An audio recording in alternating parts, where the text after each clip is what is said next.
This man is no ordinary guy. Even after being flattened by a car into a pancake, he can instantly recover.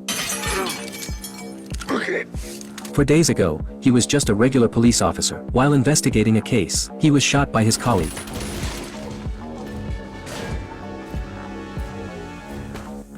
Nick fell from a great height and died on the spot. Yet moments later, he opened his eyes. Everything around him was completely frozen. He looked up at the sky. A massive vortex suddenly appeared. The next moment, Nick's body began to rise slowly, drifting uncontrollably towards the vortex. As the familiar world faded beneath his feet, Nick arrived in a miraculous space. Before he could even process it, he was pulled into an unfamiliar room. The woman across from him gave 2 choices: either report to God up above, or join the Underworld Police Department. Only then did Nick understand he was truly dead. He joined the Underworld PD without hesitation, but the moment he touched his service weapon, a burning pain suddenly flared on his chest. Looking closely, a police officer's brand had been seared into his skin. Soon, Nick followed the woman into the prison. The rotting corpses imprisoned here were his targets. They look human on the outside, but their souls have long since rotted away. If left unchecked on Earth, they would cause the planet's destruction. As a large gate slowly opened, the Underworld Police Department came into view. Just as the woman was about to explain, a prisoner suddenly broke free. He madly dashed towards the main gate. A gunshot rang out. Nick's partner, Roy, made a dazzling entrance. Today was Nick's first day on patrol. Roy led him into the restroom. As the side walls closed in, Roy stepped onto the toilet. With the sound of a flushing toilet, they were transported to the human world. Seeing the familiar surroundings, Nick's first thought was to visit his own funeral. He arrived just in time to see his wife embracing his murderer. He rushed over desperately, but his wife didn't recognize him at all. Mistaken for a lunatic,